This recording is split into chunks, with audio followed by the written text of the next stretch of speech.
प्रिय छात्रों, हिंदी के इस शिक्षण सत्र में आपका हार्दिक स्वागत है। आज हम संधि प्रकरण के अंतर्गत स्वर के विषय में अध्ययन करेंगे। प्रथम भाग में आपने संधि की परिभाषा और उसके भेदों का परिचय प्राप्त किया है कि दो वर्णों के सार्थक मेल को संधि कहते हैं। संधि के तीन भेद होते हैं, स्वर, व्यंजन और विसर्ग।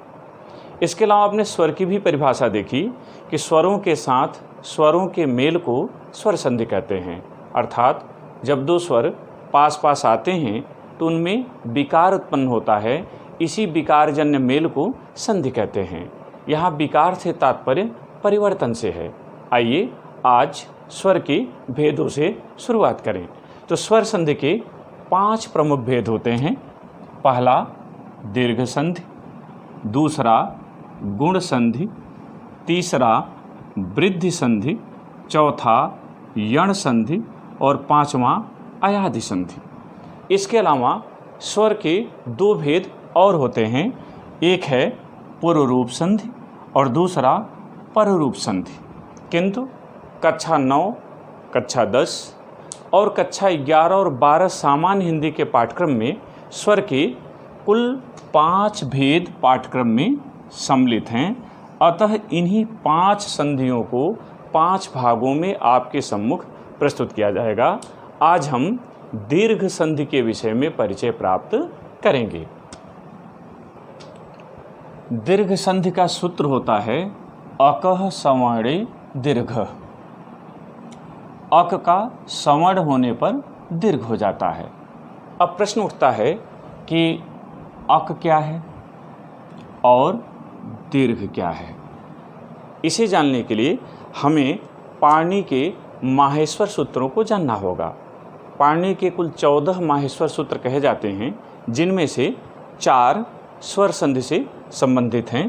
पहला अ, ई, उ और ड़, इसे अण कहते हैं। दूसरा री, लृ और क, इसे ऋक् कहते हैं। तीसरा ए, ओ, अंगा, इसे एंग कहते हैं। और चौथा ऐ, औ, च, इसे एच कहते हैं। इनमें से प्रथम जो 2 हैं, ये दोनों दीर्घ संधि से संबंधित हैं। ध्यान दीजिए कि अ से क तक की दूरी में जितने वर्ण हैं यही अक कहलाते हैं। जो अंतिम वर्ण है ये इति संज्ञक है, हलंत लगा हुआ है, वर्ण की गणना में हट जाते हैं और इनके भीतर के वर्ण गिने जाते हैं। तो यहाँ हुआ अ, ई, उ, री और लृ, ये 5 वर्ण बचे।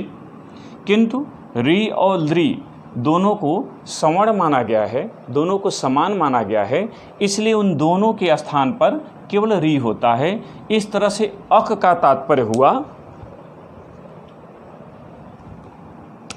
अ, ई, उ और री, ये 4 वर्ण आपके अक हुए। इन्हीं का सवर्ण अर्थात यही वर्ण जब दोबारा मिलें और उनमें विकार हो तो दीर्घ हो जाता है। इनका दीर्घ होगा आ, दीर्घ ई, दीर्घ उ और री। ध्यान रखिएगा कि प्राथमिक कक्षाओं में बच्चे इसे छोटी ई, छोटा ऊ कहते हैं, बड़ी ई, बड़ा ऊ कहते हैं, किंतु आप छोटे को ह्रस्व और बड़े को दीर्घ कहेंगे। इस आधार पर दीर्घ संधि की परिभाषा होगी कि यदि ह्रस्व अथवा दीर्घ अ, ई, उ, री के पश्चात ह्रस्व अथवा दीर्घ अ, ई, उ, री आए तो उनके स्थान पर क्रमशः दीर्घ वर्ण आ, ई, उ और री हो जाता है। इसे दीर्घ संधि कहते हैं। तो आइए परिभाषा देखिए। तो संधि की परिभाषा आप लिखिए। तो दीर्घ संधि की परिभाषा होगी यदि ह्रस्व अथवा दीर्घ स्वर अ, ई, उ, री के पश्चात ह्रस्व अथवा दीर्घ अ, ई, उ, री आए तो दोनों के स्थान पर दीर्घ स्वर आ, ई उ री हो जाता है, इसे दीर्घ संधि कहते हैं। परिवर्तन आप ध्यान दीजिए कि ह्रस्व या दीर्घ अ ई उ री के स्थान पर स्वर्ण आ जाए, ये कह रहे हैं कि अक के स्थान पर स्वर्ण आ जाए तो दीर्घ आदेश हो जाता है।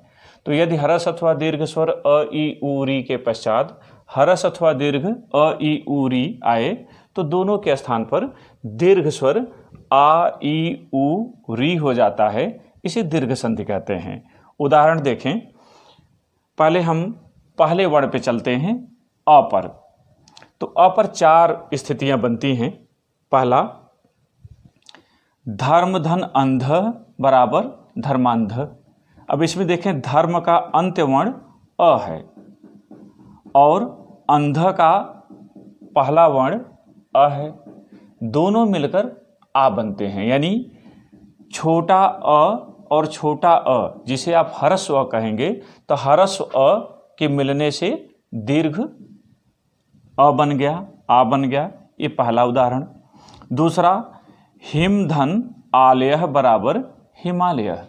यहाँ देखें, हिम में ह्रस्व अ है, जबकि आलय का पहला आ है, दीर्घ अ है, और इन दोनों के स्थान पर विकार से आ हो रहा है, हिमालय, यहाँ आ रहा है।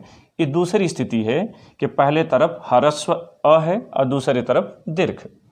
तीसरी स्थिति, विद्याधन अर्थी।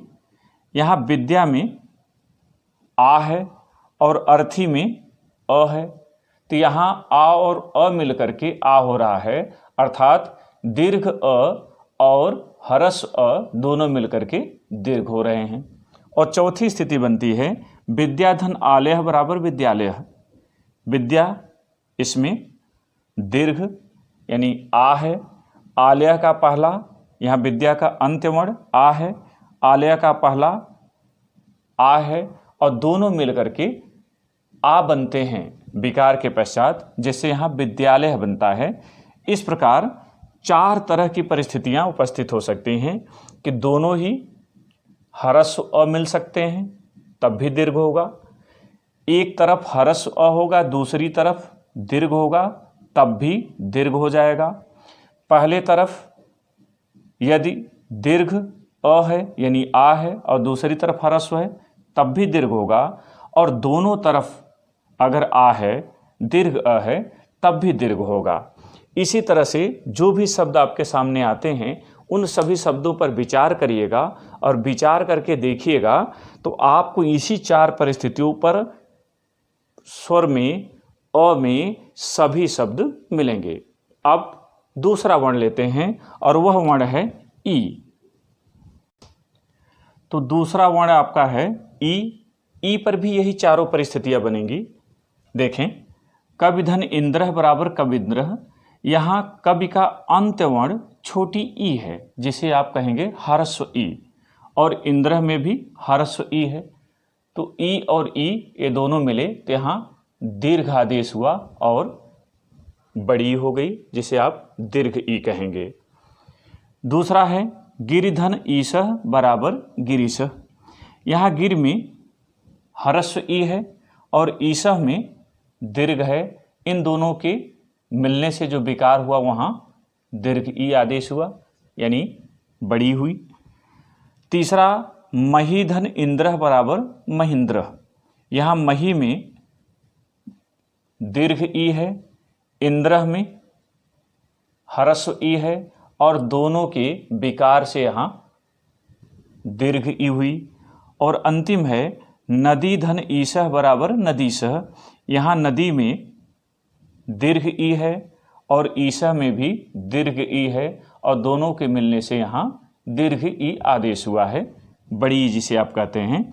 इस तरह से इसमें 4 परिस्थितियाँ बनेगी कि दोनों तरफ ह्रस्व ई हो सकती है, पहले तरफ ह्रस्व ई और दूसरे तरफ दीर्घ हो सकती है, पहले तरफ दीर्घ ई और दूसरे तरफ ह्रस्व ई हो सकती है, या दोनों तरफ ह्रस्व ई हो सकती है।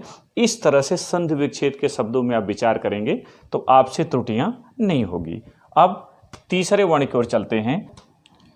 इसी प्रकार ऊपर देखिए, भानुधन उदय भानुदय। यहाँ भानु और उदय दोनों में हरस उ है और दीर्घादेश हुआ है।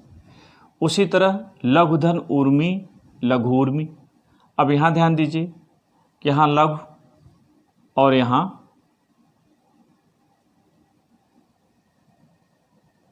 दीर्घ, तो लघु और दीर्घ इन दोनों को दीर्घादेश हुआ है। वधु धन उत्सव, वधुत्सव।